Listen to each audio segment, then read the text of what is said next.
Hello friends, आज हम पढ़ने वाले हैं रेजोनेंस से रिलेटेड रेजोनेंस इफेक्ट और मेसोमेरिक इफेक्ट। रेजोनेंस इफेक्ट के पहले मैंने आपको रेजोनेंस का टॉपिक पढ़ाया था जो कि इससे रिलेटेड है, तो उसी के बारे में हम इसे आगे पढ़ेंगे।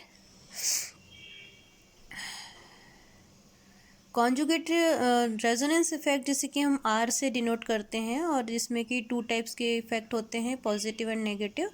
पॉजिटिव को हम पॉजिटिव आर से, नेगेटिव को हम नेगेटिव आर से। इसी तरह से यदि हम मेसोमेरिक इफेक्ट कहें इसे तो एम से इसे डिनोट किया जाएगा।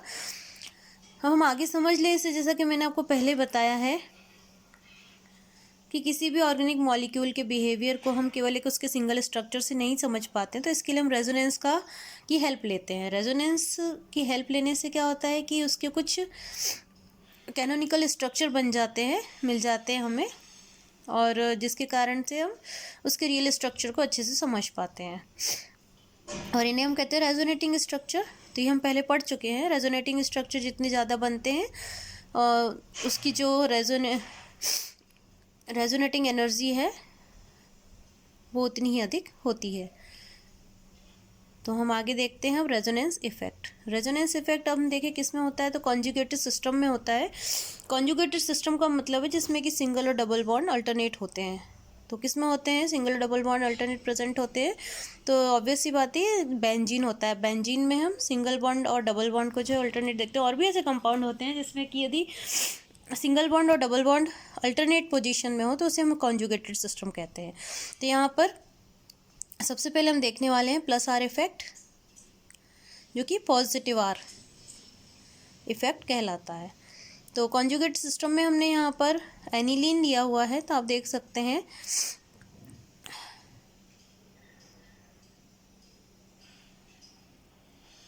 तो आपको दिख रहा होगा इसमें NH2 जुड़ा हुआ है सब्स्टिटेंट के रूप में, और ये है हमारा बेंजीन।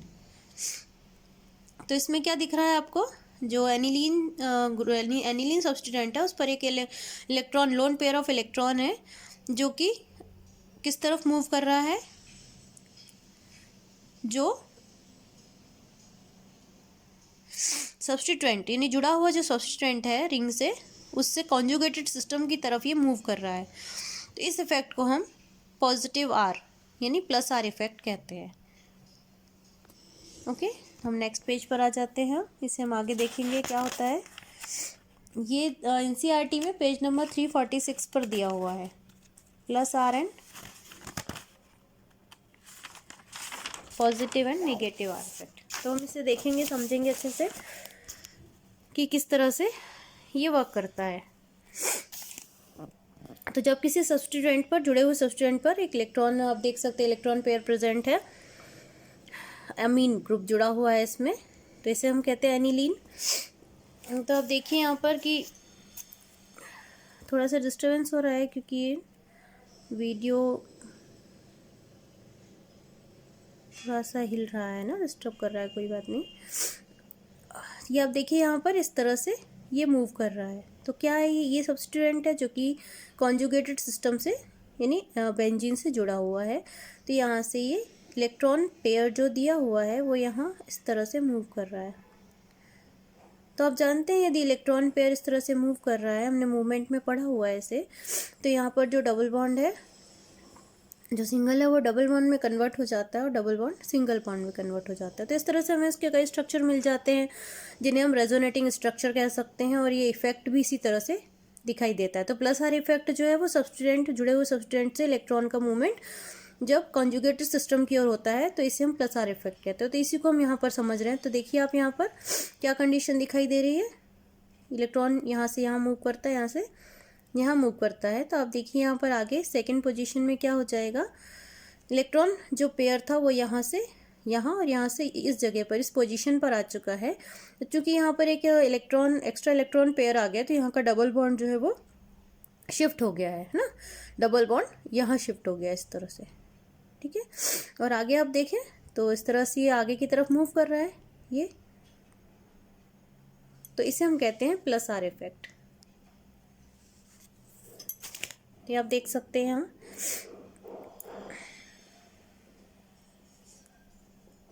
तो क्या हो रहा है यहाँ पर डबल बॉन्ड की जो पोजीशन है, अल्टरनेट डबल बॉन्ड जो है उनकी पोजीशन चेंज होती जाती है और इस तरह से ये एक पॉइंट पर आकर यहाँ पर रुक जाता है, देखिए इस तरह से, है ना। तो ये है रेजोनेंस इफेक्ट, जो कि परमानेंट होता है। परमानेंट डिस्प्लेसमेंट के कारण ये इफेक्ट प्रोड्यूस होता है।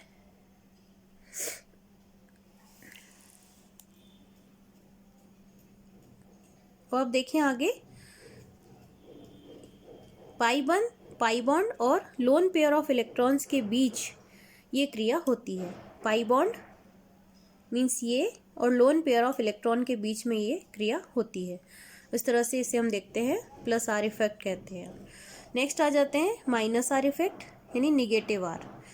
तो अब इसमें इसका जस्ट अपोजिट हो जाएगा जब इलेक्ट्रॉन का मूवमेंट सिस्टम से ग्रुप की ओर होता है ना। एक सिस्टम है, कॉन्जुगेटेड सिस्टम है, इससे ग्रुप की तरफ होगा। तो आप देख सकते हैं यहाँ पर ये जो ग्रुप जुड़ा हुआ है, यहाँ पर नाइट्रो बेंजीन का हमने एग्जांपल लिया हुआ, NO2 जुड़ा हुआ है। तो यहाँ पर इलेक्ट्रॉन का जो मूवमेंट है वो सिस्टम से सब्स्टिट्यूएंट की ओर होगा। तो यहाँ पर आप देखें इस तरह से सब्स्टिट्यूएंट की ओर ये मूवमेंट हो रहा है। नेक्स्ट स्टेप में देखिए, क्योंकि यहाँ से इलेक्ट्रॉन मूव दिया गया है तो यहाँ पर पॉजिटिव चार्ज आ जाएगा और यहाँ आप देखिए ये नेगेटिव चार्ज आ गया, क्योंकि इलेक्ट्रॉन का मूवमेंट हो गया है। तो यहाँ पर देखिए सिंगल बॉन्ड था, अब यहाँ पर ये डबल बॉन्ड हो गया है। और आगे हम देखें, ये सिस्टम से इस तरह से मूवमेंट हो रहा है। आगे देखते हैं हम,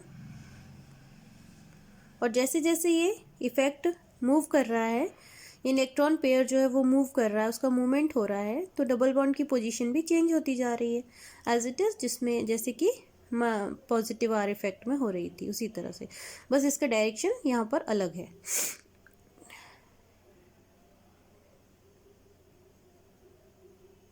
तो देखिए इस कंडीशन में यहाँ पर, और ये रिवर्सिबल होता है, वापस से उसी कंडीशन में चेंज हो सकता है, इसलिए हमने इस तरह से डबल साइडेड एरो इसमें यूज़ किया हुआ है। तो यहाँ पर देखें जैसे जैसे इलेक्ट्रॉन का मूवमेंट हो रहा है, तो यहाँ पर इस कंडीशन से इलेक्ट्रॉन मूव कर रहा है तो वहाँ पर पॉजिटिव चार्ज आता जाएगा, और जिस ओर ये जा रहा है वहाँ पर नेगेटिव चार्ज आ रहा है। तो ये हमारा कहलाता है नेगेटिव आर इफेक्ट। यहाँ पर जो ऑक्सीजन है वो हाईली इलेक्ट्रोनेगेटिव है, जैसा कि आप देख रहे हैं यहाँ पर हाईली इलेक्ट्रोनेगेटिव है, इसलिए इस पर नेगेटिव चार्ज आ रहा है ना। और ये पॉजिटिव चार्ज है क्योंकि इससे कम इलेक्ट्रोनेगेटिव होता है, इसलिए जैसा कि हमने पहले कुछ इफेक्ट में इसे पढ़ा हुआ है कि यदि इलेक्ट्रोनेगेटिविटी में ज़्यादा डिफरेंस होता है तब जो हाईली इलेक्ट्रोनेगेटिव है उस ओर आंशिक ऋणावेश उत्पन्न हो जाता है, और जो कम इलेक्ट्रोनेगेटिव है उसमें आंशिक धनावेश उत्पन्न हो जाता है। अब देखें जो कि उच्च इलेक्ट्रॉन घनत्व वाला आइटम है, ये उच्च इलेक्ट्रॉन घनत्व वाला आइटम है जिस पर कि आंशिक ऋणावेश उत्पन्न हो जाएगा, और इस सिस्टम पर धनावेश, इसलिए धनावेश यहाँ पर मूव कर रहा है इस पोजीशन पर, है ना। तो ये है अपना माइनस आर इफेक्ट। अब हम देखेंगे कि कौन से ऐसे सब्स्टिट्यूएंट हैं जिनके जुड़ने से प्लस आर इफेक्ट होता है, प्रोड्यूस होता है, और किनके जुड़ने से माइनस आर इफेक्ट। तो ये ग्रुप हम देखें, एग्जांपल लें तो प्लस आर इफेक्ट वाले ग्रुप्स, यदि कॉन्जुगेटेड सिस्टम में इनकी प्रेजेंस होगी तो प्लस आर इफेक्ट होगा, और यदि नीचे जो दिए हुए इन ग्रुप्स की प्रेजेंस होगी तो माइनस आर इफेक्ट होगा। तो यहाँ आप देखिए प्लस आर इफेक्ट कब होगा, जैसा कि हमने एग्जाम्पल में देखा था NH2, है ना, एनिलीन वाला हमने एग्जांपल लिया, तो NHR, NR2, OR, COR, OH और X हेलोजन, तो ये यदि प्रेजेंट होते हैं तो प्लस आर इफेक्ट प्रोड्यूस होता है। यहाँ पर हम नीचे देखें तो कार्बोक्सिलिक एल्डिहाइड, कीटोन और साइनाइड एंड नाइट्रो, जिसका हमने एग्जांपल लिया था नाइट्रो, तो यदि ये प्रेजेंट होंगे तो माइनस आर। आपके लिए इतना सफिशिएंट है, ये टॉपिक आप प्रिपेयर कर लें तो आसानी से इसे समझ सकते हैं। अब देखिए आगे कुछ और पॉइंट्स दिए हुए हैं, जैसे कॉन्जुगेटेड सिस्टम में इलेक्ट्रॉन डीलोकलाइज्ड होते हैं। कॉन्जुगेटेड सिस्टम में इलेक्ट्रॉन डीलोकलाइज्ड होते हैं जिससे कि सिस्टम में पोलराइजेशन हो जाता है ना। यदि इलेक्ट्रॉन का मूवमेंट कंटिन्यूस होता रहेगा तो पोलराइजेबिलिटी प्रोड्यूस उत्पन्न हो जाती है उसमें। तो जो सिस्टम है उसमें पोलैरिटी आ जाती है, पोलैरिटी डेवलप हो जाती है। तो ये कुछ इसके पॉइंट्स होते हैं जो कि ज़रूरी होते हैं रेजोनेंस इफेक्ट के लिए, है ना। जैसे कि ग्रुप्स इसमें इम्पॉर्टेंट होते हैं, वैसे ही जो पॉइंट इसमें दिया हुआ है ये भी इसके लिए इम्पॉर्टेंट कंडीशन आप इसे कह सकते हैं, जिस कंडीशन में प्लस आर या माइनस आर इफेक्ट प्रोड्यूस होता है। ओके, और इसे ही हम मेसोमेरिक इफेक्ट भी कहते हैं। आप चाहें तो इसकी और एग्जांपल लेकर हम आसानी से इसे समझ सकते हैं। इसमें मैंने बुक के टॉपिक के अकॉर्डिंग ही लिया है जो आपके लिए सफिशिएंट है। तो हम आ जाए नेक्स्ट टॉपिक पर। हमारे ये है अगला इफेक्ट, इलेक्ट्रोमैग्नेटिक इफेक्ट, जो कि परमानेंट डिस्प्लेसमेंट के कारण होता है। सॉरी, इसके पहले हमने क्या पढ़ा था? सर ये टेम्परेरी इफेक्ट है, मैंने इसको साथ में ले लिया है। तो एक्चुअली इंडक्टिव इफेक्ट और रेजोनेंस इफेक्ट ये परमानेंट डिस्प्लेसमेंट के कारण होते हैं, जो हम पहले पढ़ चुके हैं। काफ़ी दिन हो गए हैं इसलिए थोड़ा सा मिस हो गया ये।